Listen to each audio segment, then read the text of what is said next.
Sambil pelan-pelan kita meninggalkan kota Madinah, Bapak Ibu, ada satu kisah yang ingin saya ceritakan.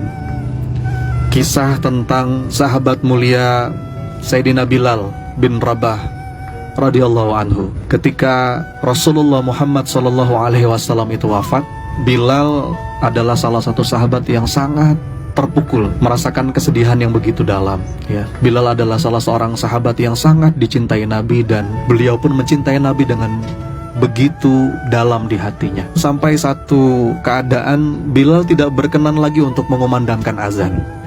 Ketika di masa Sayyidina Abu Bakar As-Siddiq, Sayyidina Abu Bakar meminta Bilal untuk mengumandangkan azan, dan Bilal menolak dengan alasan, "Wahai Abu Bakar, izinkanlah aku menjadi muazzinnya Rasulullah saja." Maka ketika Rasulullah sudah tiada, aku tidak ingin menjadi muazin yang lain. Sayyidina Abu Bakar pun tidak kuasa untuk memaksa Bilal, dan sangat memahami apa yang dirasakan oleh sahabatnya. Kesedihan itu begitu lama bersemayam di hati Sayyidina Bilal, Bapak Ibu, sampai akhirnya Sayyidina Bilal meninggalkan kota ini, pergi dari Madinah, dan beliau tinggal di daerah Suriah. Bertahun-tahun, Bapak Ibu, Sayyidina Bilal tinggal di sana. Sampai suatu hari Rasulullah Muhammad SAW datang di mimpinya Bilal, dan Rasul berkata, "Wahai Bilal, mengapa engkau tidak mengunjungiku?" Sebangunnya dari tidur itu, Bapak Ibu, Bilal pun kaget luar biasa. Beliau langsung mempersiapkan perjalanan untuk berkunjung ke Madinah, berziarah.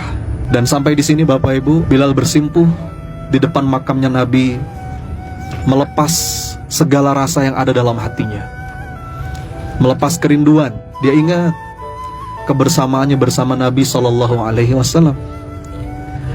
Dan dalam momen itu datang dua orang pemuda yang sudah beranjak dewasa. Dua orang pemuda ini tidak lain adalah cucunya Nabi, Hasan dan Hussein. Melihat cucunya Nabi ini, Bilal semakin bertambah, semakin menjadi-jadi tangisannya, dan dia peluk dua pemuda ini, mengingatkannya pada kakeknya, Baginda Muhammad SAW.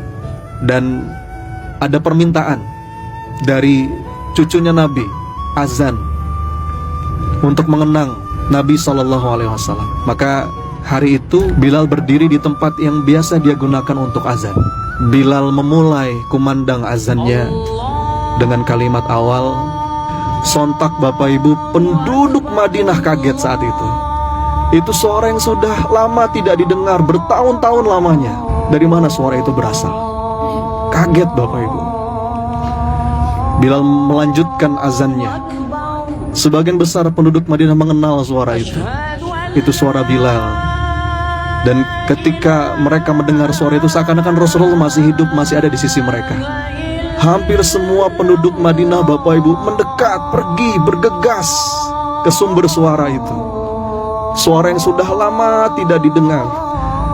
Dan ketika kalimat berikutnya, Bapak Ibu, Bilal tidak kuasa untuk melanjutkan azannya, karena kalimat berikutnya mengingatkan dia pada sang kekasih, sang sahabat yang begitu banyak kenangan indah bersamanya. Di kalimat itu, Bapak Ibu, Sayyidina Bilal tercekat dan terhenti, nggak bisa melanjutkan azannya karena begitu merindukan sang Nabi di kota ini yang begitu banyak kenangan indah bersamanya.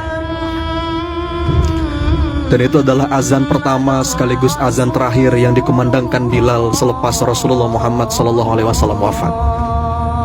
Sebegitu cinta dan sebegitu rindunya Sayyidina Bilal kepada sang Nabi. Mudah-mudahan kita pun termasuk golongan yang selalu merindukan Nabi, dan suatu hari nanti kita bisa kembali lagi ke kota ini sebagai bukti kecintaan dan kerinduan kita.